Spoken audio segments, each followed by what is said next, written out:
we have a vast amount of tools to include high-tech as well as low-tech tools with the goal of being able to improve, maintain, or increase cognitive functioning abilities for either infants, toddlers, or children with disabilities as defined by IDEA. And so the assistive technology team has done a tremendous job this year in training teachers. They just allowed me to tag along just due to my experience in DPK. But they have done a wonderful job in just giving teachers knowledge of what assistive technology is, as well as empowering you guys to implement assistive technology effectively in your classroom. And so with that being said, today Lori is just going to give you a brief overview of AT, assistive technology, and then we're going to turn it over to Chris to really train you guys on how to implement with an iPad assistive technology in your classroom.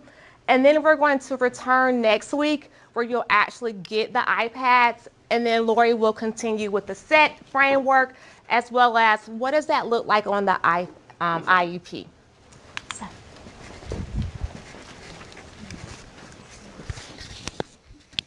So I'll just click it on like this. All right. Let me make sure I got this right. Okay. I know I'm a new face around here, but my name's Lori Smith, so I'm an ATSLP.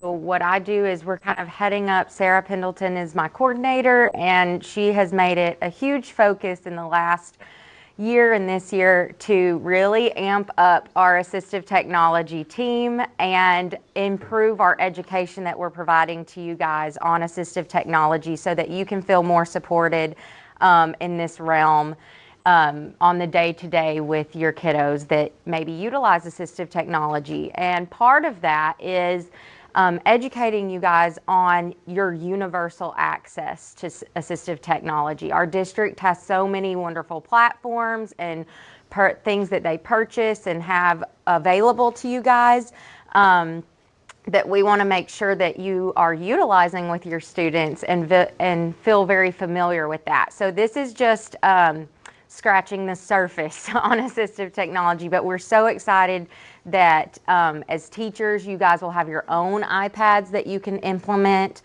Some things to come. So you did get a little handout of free apps. A new, I guess, way we're doing it this year on the iPads is you will have access to any CMCSS approved application and be able to download that yourself as long as it's free and approved through the district. So that's why you have this list. Once your iPads are distributed, you can download those apps yourself. There are going to be in the future paid apps that we're going to push out to you guys remotely as we purchase them from a district. So Sarah Pendleton has worked extremely hard on an Access Point Classroom grant, and through that grant money, we are able to provide teachers and staff with applications that are pricey, and so we want to be able to, we're going to purchase those as we can with our grant money and make sure that those are pushed out to you to utilize. So we're super excited about that. So this is just kind of our overview of how we look at assistive technology and how we collaborate professionally with assistive technology in our district. Obviously, the student is the center of this, right? We're meeting their needs, but it includes providing access to them at all times and collaborating with our team. And part of that is the AT team, which includes myself, maybe your SLP that's assigned to the school, or your occupational therapist if they are working with like a writing assistive technology app or things like that.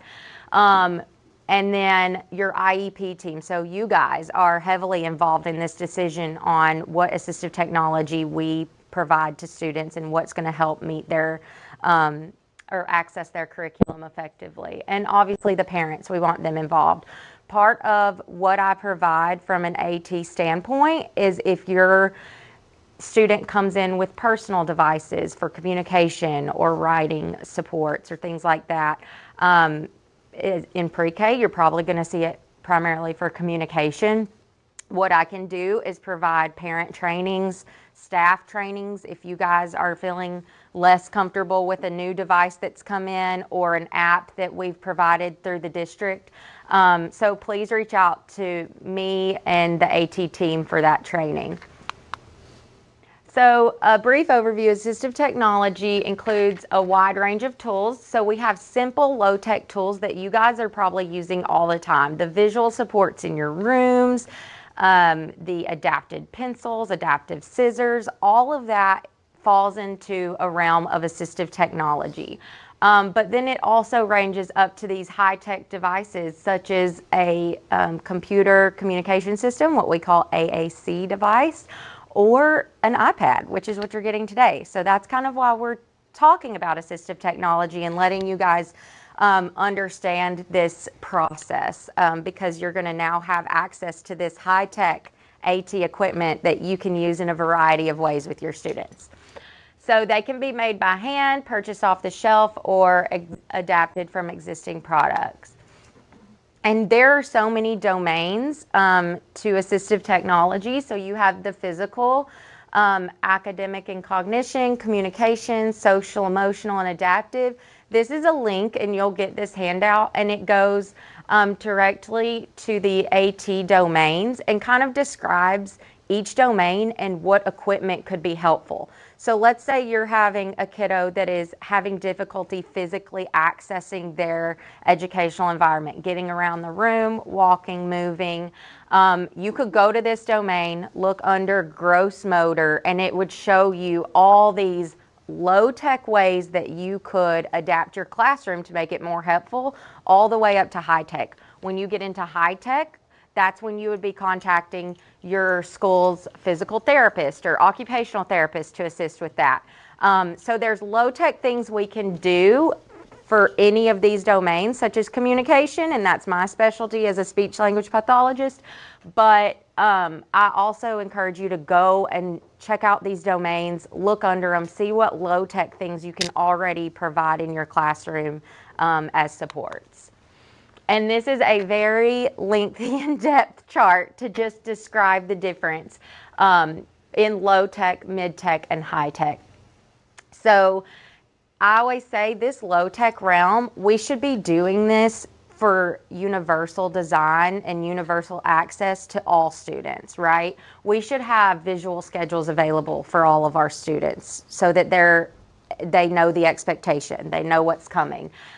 First in boards, light covers, fidgets for our sensory kiddos, communication books and boards, adaptive paper if needed, adaptive scissors, slant boards, all of these things. If this is something you are needing for your classroom, please reach out to, my name's Lori Smith. You can email me. Please email me and let me know if there is something you need assistance with getting for your classroom.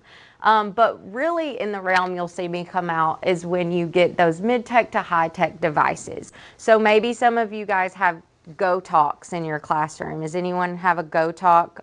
Has anyone heard of a Go Talk? Okay. So mid-tech is those battery operated. They need some expertise. Like you would probably want your speech pathologist to like help you program it, talk about the words you would choose to go on that Go Talk first. Typically, we start with core words that are very functional, like more, all done, go, stop, things that they can use for a variety of functions. But that's going to be your mid-tech. And then today we're really focusing on high-tech, and Chris is going to specifically focus on the iPad and go over how to work it, control it, some universal accesses for that. Do we want to do this? I guess we're short on time, so we may come back to that if needed. But I'm going to turn it over to Chris because he's got some really good information on the iPads. But like I said, we're just scratching the surface with this today, but we want to teach you the basic functions of the iPad and some universal accesses for your students. And then he's going to do some techie things real quick. I'm used to being in the hickories, which is nice. Because we have all kinds of extra stuff to go around, and I'm very familiar with it, so it's great. A little.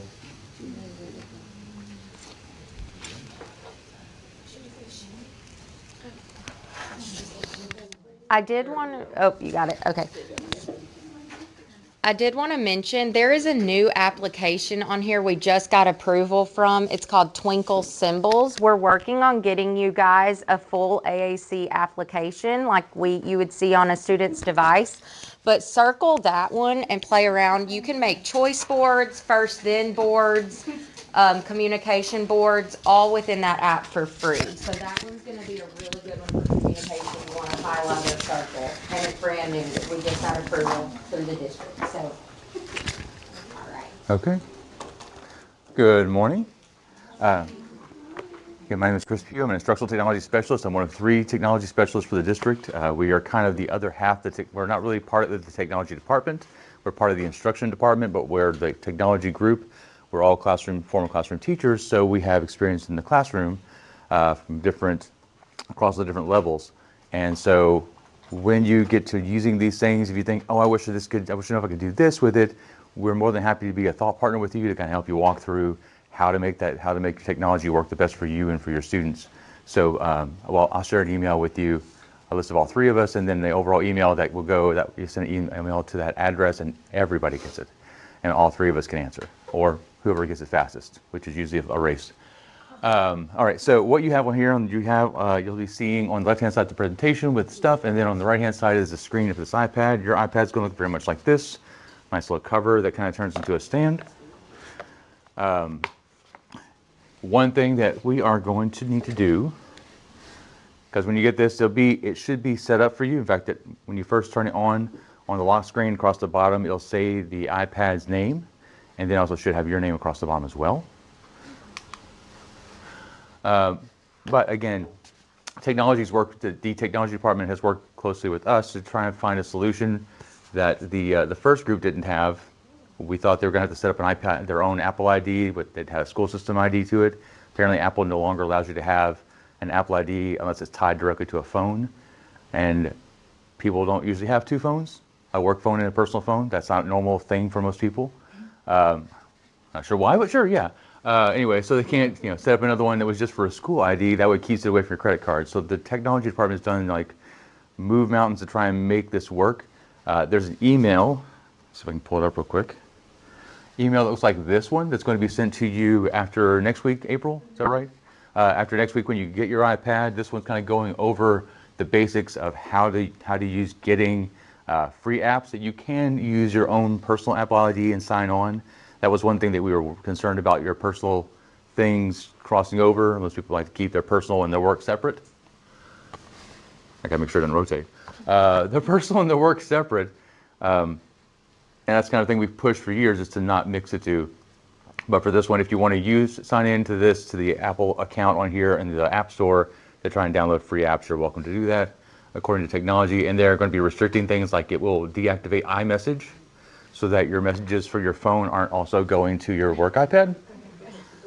Right, it's like, shoo! The things my kid sends me are crazy. Yeah, no, I got that. I have a 20-year-old and a 16-year-old, and the things they send are crazy. I'm like, why? Who are you? I'd rate you better. iCloud backup disabled. Also, no applications allowed to go with iCloud Sync. Again, if you do sign in with your personal Apple ID on there, to be able to download messages or download apps, download free apps. Paid apps, the way you deal with paid apps is very different than this. The paid apps, I believe, you're going through a process of turning in a technology work order, and they'll be that part of that work order flow is when you turn it in, it goes to Sarah, who was sitting here a second ago. I'm right here. She's like a ninja. You're just gone. And they go to her. She'll approve them and make sure they get paid for the right app, for the right iPad, because Apple likes to charge us per iPad because we're schools and have all the money, apparently. I don't know. There's no sharing for schools, which seems awkward because we used to have that on report cards. So paid apps will go as a technology work order. Sarah will approve them, pay for them, and they'll get loaded remotely to your iPad when it's all paid for and done. That part's super easy for you guys. For this one, again, we have 2 options. The first is to sign in with your personal Apple ID. It will be blocking some things, so your personal is still separated a bit, but you can download free apps there. The other is to use a new thing that I just learned about last week called Mosul School. So they have an app on here called Mosul. That is their management software. It's how they're able to load things remotely and able to track them. And it looks like the one over here, that little icon you see to the right of the apple. It's right here in the middle of my screen. And when it first comes on, you may see something that looks like this, and it's asking you to sign in. Ignore the sign in. That's not anything you have to do. Just hit self-service. And again, that step is listed in the email you're going to get next week. We're going to wait until next week. That way you have it in front of you. And it's not like, okay, I got it last week. Where did it go? Did I accidentally throw it in trash? It happens. I do it. And then you'll touch My Apps. And then these are ones that are preloaded and approved. This list is not be-all, end-all. It is if there are things that need to be added, they can be added here. But anything that you see that's here that you know you don't have on yours that is available, like this 10-frame one, the 10-frame fill, if I wanted that one, I'll just hit this one and watch it spin, which that's lovely every time. And it'll begin the process to install, update, reinstall, whatever it needs to get it downloaded to your iPad. But that's a way that you can take care of things for yourself by going to the Mosel app, hit the self-service, and tap iPad, and then you'll see what's available, and then it will load. There it is, right there, 10-frame fill. So again, there's a library of them that are already being curated. It is not a final list. Things can be added as they are needed. But again, this is for managing those free apps.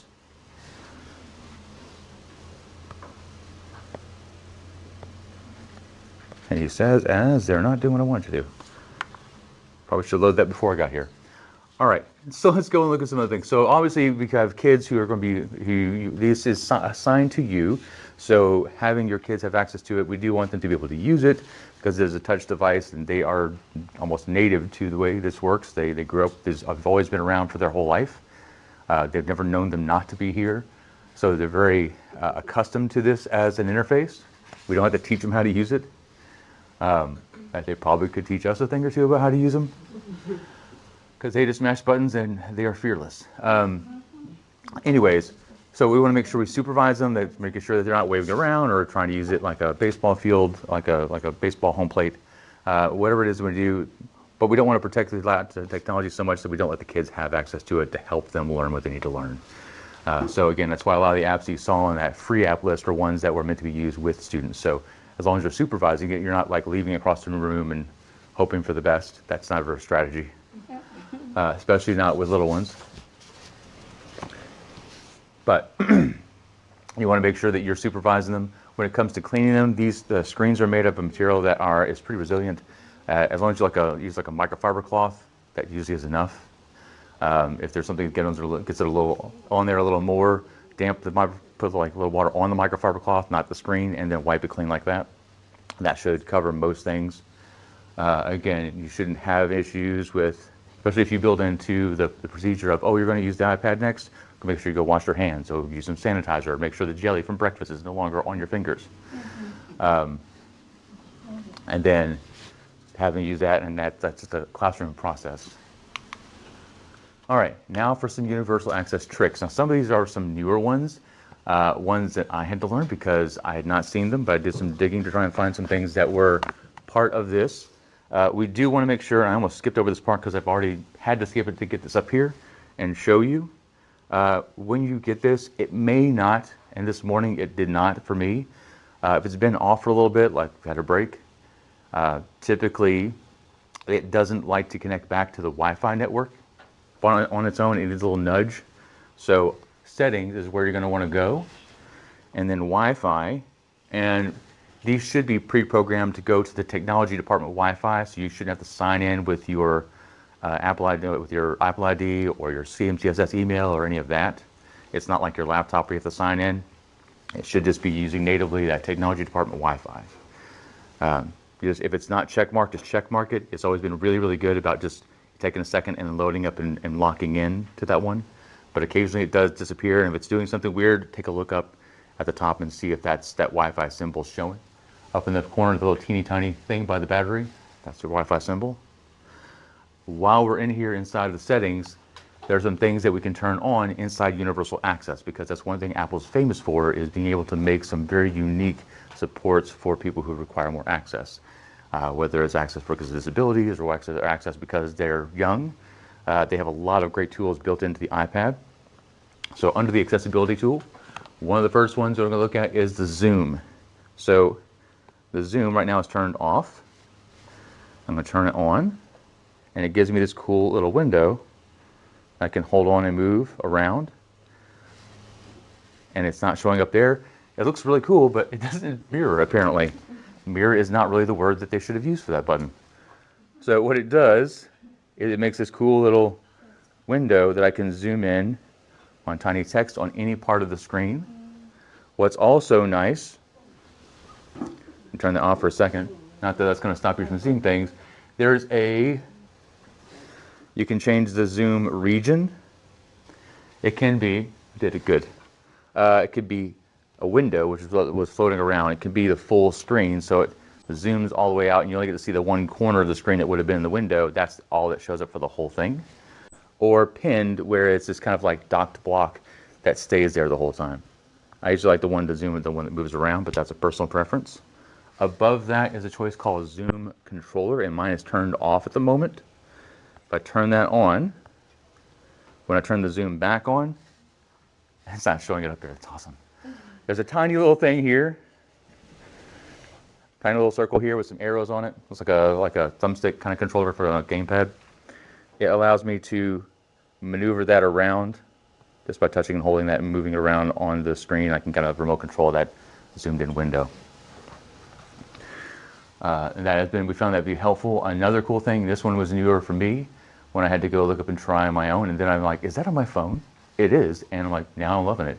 So it's called Live Recognition. It's part of the Magnifier app. So if you are familiar with iPads or iPhones, they have, when you pull down from the top right-hand corner, you get all these extra little things. If you hold down and hold still for a second, if you tap and hold, it gives you the ability to add. There are lots more controls that are available on here that they don't just,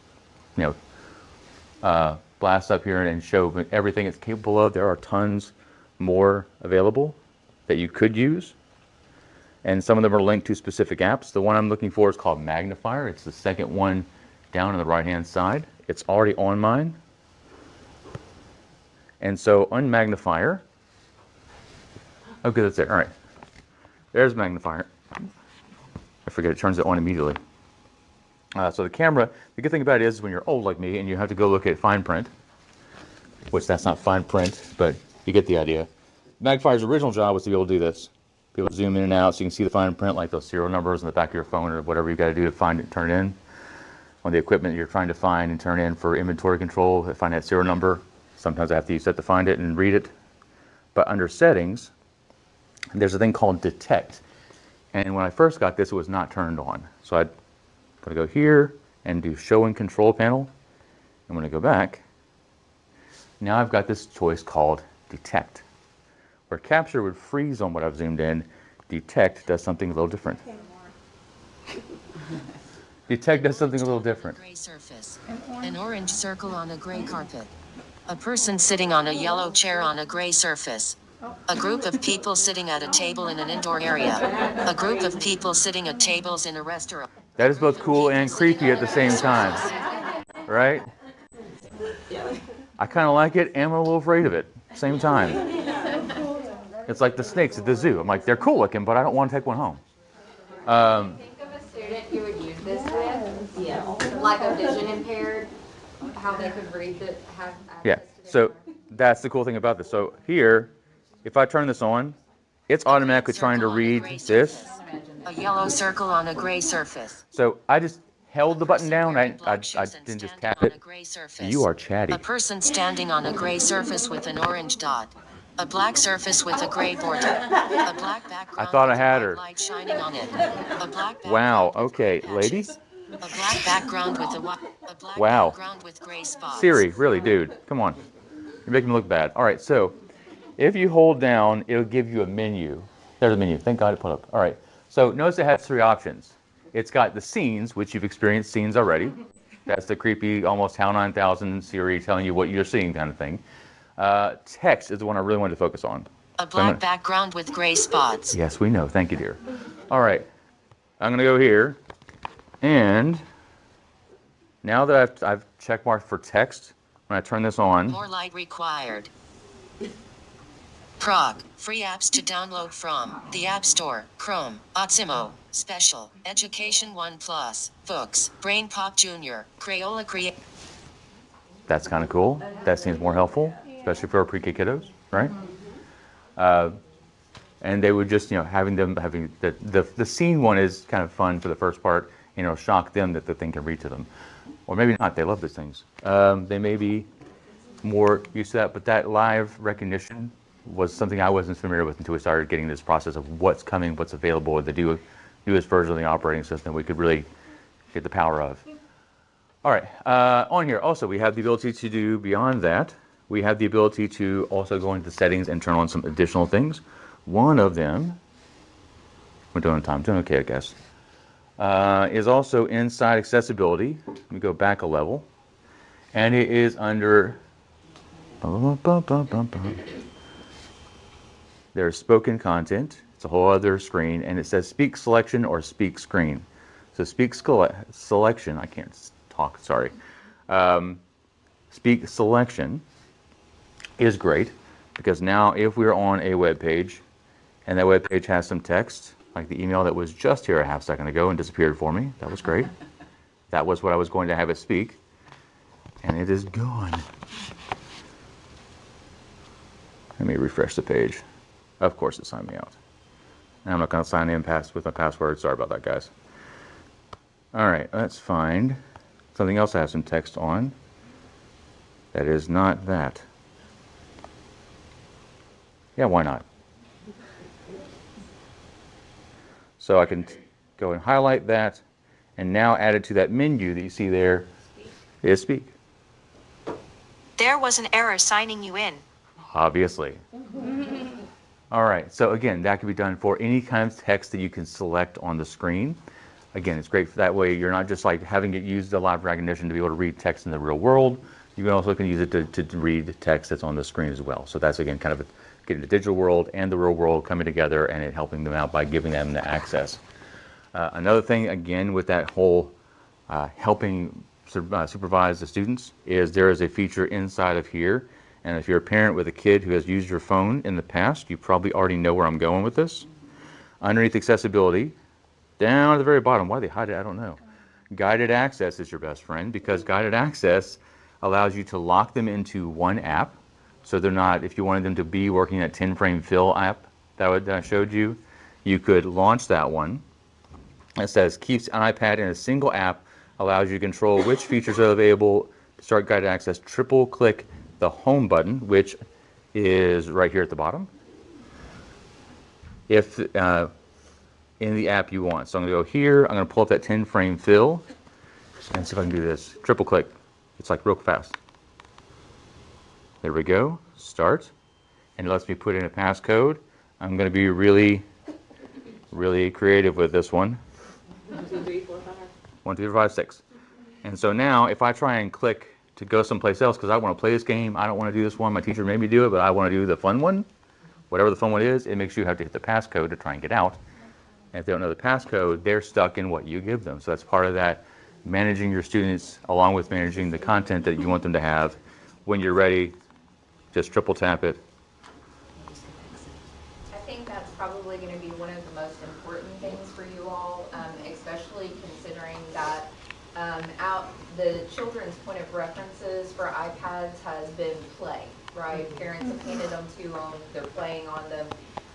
Our purpose for iPad use is communication, acquisition, access to tier 1, all of those type of things. And so you're almost going to have that transition of them understanding, yes, it looks like an iPad, but we're not just going to be playing games on this iPad, or we're not just going to be watching YouTube videos on the iPad.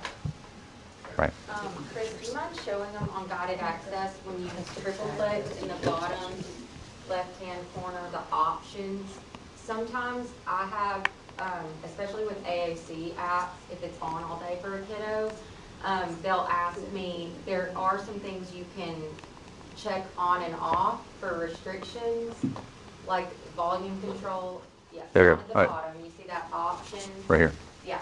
So Yeah. when you click on that, make sure you toggle sleep and wake on and volume on if you want those available. Some people have reached out to AT and been like, my iPad's dying all the time, and it's because they use guided access, and when it's on guided access, it will not go to sleep on a game or anything unless you push that button. So you can keep it off if it's a short stint, but let's say you're trialing your communication app with a kiddo all day long, then you would want sleep and wake on so that when you push the sleep button, it goes to sleep and you're not blowing through your battery all day. So that's one little feature that I forget to tell people to Yeah, toggle on. that's awesome. That's a good one. Yeah. I didn't realize that. I didn't pay attention to it. I kind of glossed over it. And it also has time limit, so that's also pretty cool too. Yeah, the time limit, the volume, like if a kiddo likes to make it super loud, then you could turn never that do volume that. off and set it. Yeah. They'd never crank it. That'd be fine. That would be weird. No. All right, and there we go. All right, let's see what else we got going here. So, additionally, what I was asked to kind of come up with some application ideas. So I looked back at your standards. I looked at a standard for math for you with the modeling, prompting, and support. Used the combination of drawing, or not math, emergent writing. Sorry, math's a different one. Combination of drawing, dictating, and or emergent writing to narrate a single event. So that's a writing one, a language arts one. And on there we have a beautiful app that comes already on there. One you may use. I used to use it more often when I was trying to make a list of things I need to pick up at the store so I don't forget something. But it's the Notes app. It's just your basic one that's inside of every iOS device. And then I can go here. New note. Close. I want a new note, and it's doing this weird thing for me. No. There we go. I keep looking for the button that says new. It's a little different than my phone one. There's a microphone down at the bottom, and the microphone's there for you to be able to do dictation. So it will listen to what your voice is saying and then put it in words up here on the screen. And then you can have that available for students when they want to dictate. They can just talk, and you can, instead of you having to write everything down, it's writing it down. Does it do it perfect? No. Does it have a problem with accents, like my wife's very country accent? Yes. It may also not 100% get a little kid, but again, it should get most of it. All right, so that's one option, just a quick idea. Again, they've shared several apps that are already on here. One of the other ones I'm going to look at is another one called PBS Kids Games, and that one I've linked to the math standard for use comparative language, such as more or less than or equal to compare and describe collections of objects. In kindergarten, they're comparing numbers of objects, not just the size of the collection. That's where kindergarten goes with it. For pre-K, we're looking at the first part. So on here, there's one called PBS, there's actually two. There's PBS Kids Videos. It really just links to the videos that go along with the animated series that they have on PBS, which is a great wide selection of educational entertainment. The next one is the one called PBS Kids Games. And so they take those same animated series that they would see on PBS as it loads, even though I already had this on once this morning. And then down the side, you'll see the different shows represented by their character. And it threw me off earlier because we were really close to when we were doing more winter time. And the girl whose picture I was looking for did not have when I found it on my laptop, didn't have a winter hat on, but now she does. I'm like, okay, yeah, there's Peg. Peg and Cat is a PBS Kids show. And all the kid shows that are represented here have this string of mini games that are built in for you to be able to use for free inside of the app. And the one I want to show you is called Don't Go Bananas. Don't go bananas! I said that. All right, so I'm going to tap play. The circus monkeys are loose and going bananas. I need to find 10 of them, and I am totally freaking out. She's very animated. Hey, Peg! From Moon. Now, you can't skip that. So, she's going to spin a wheel, and that's how many monkeys she has to tap on. One monkey. I need to find one monkey. Aha! Found one! So she found one in the car, and it goes on the little chair on the side. Right. This will be easier if we work together. I do what I can. Your turn. Okay, so then they'll spin by pushing the button, 2 monkeys. and so then they have to find 2 monkeys. Before you- You're really good at counting. Thank you. It's my turn. She's very excited. All right, so what I would envision using that one was the one that they had put there on, what Peg had put on hers first. Whatever the wheel comes out of ours, that would be where the conversation would be, is the group that I have more, less than, or equal to the number that Peg got to do during her last turn. So we could bring that in while they're playing a game, interweaving the content and the vocabulary that we need them to know, and also looking at the concepts in something that's more fun and entertaining, where it's still playing a game, but it's around what we need it to be around, which is school content. And there are a ton more that are there. I love PBS Kids games because there's such a wide variety, and they have a lot of different options that are there across content areas. But again, those are just 2 quick examples because I knew we didn't have a whole lot of time. This is our instructional technology team. It is my boss, who's Tracy Hoover, and then the 3 of us, myself, Philip Authier. I'm almost wearing the same sweater. And then I just realized that, Mike, that was weird. And Deanna Whitlock. All 3 of us are former classroom teachers who have worked with instructional technology for a very long time, and for finding the uses of technology as it best benefits teachers and students. That's our job.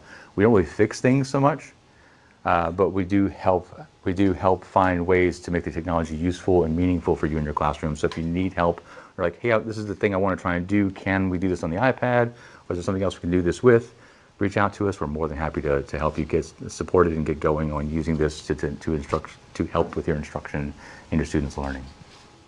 With that, it's my turn to turn it back over to Lori and April. Maybe Sarah, I don't know. I think the remaining is just our resources. I went ahead and linked those games, or the apps. Again, just some resources for the domains. Our AT Hub, if you need any additional visuals. That checklist I talked about, the WADI assessment checklist, goes through every domain. So like, let's say you're having a kid that's having trouble communicating, you can go to that checklist, find the communication, find low to high tech, and then there's even some data sheets that I linked if you have students using communication devices or you want to take data on trials. Additional resources, some forms in case you need us. And then that AT iPad setup and use form is on there. I think Chris showed us, but yeah, that's it.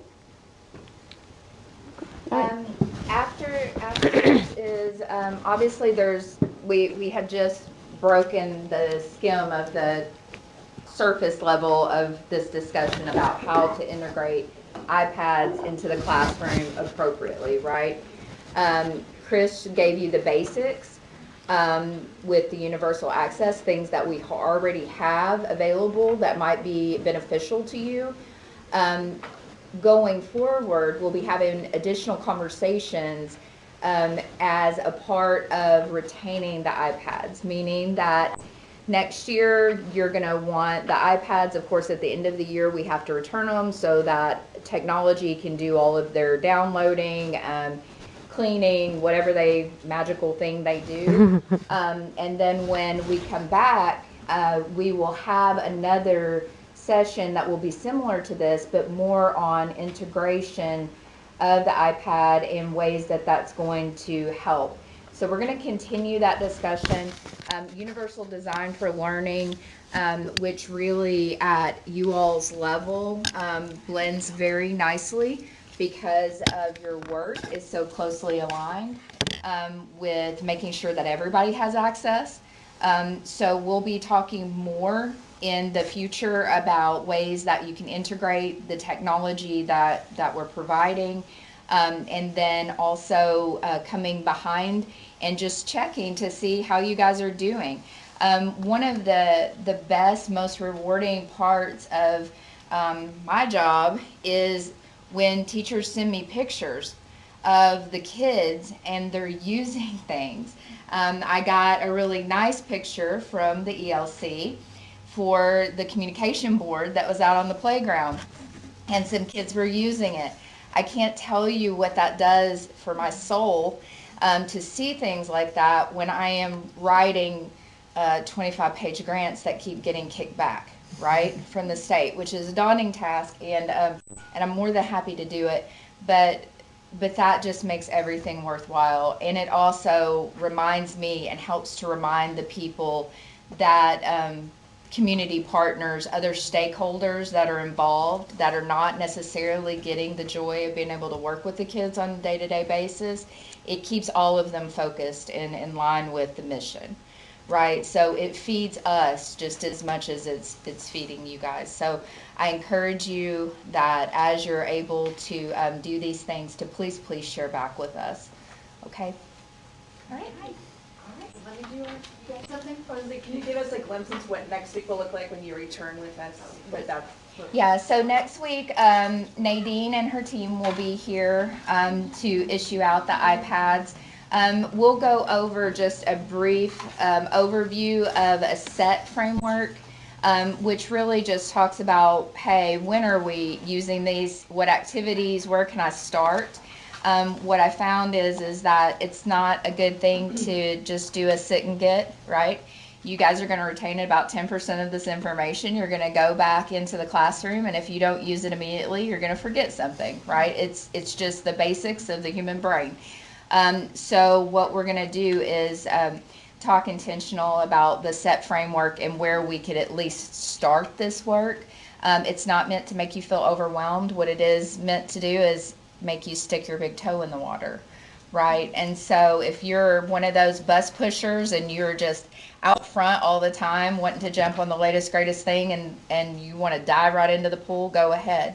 But it's also okay for you to just stick your toe in, okay?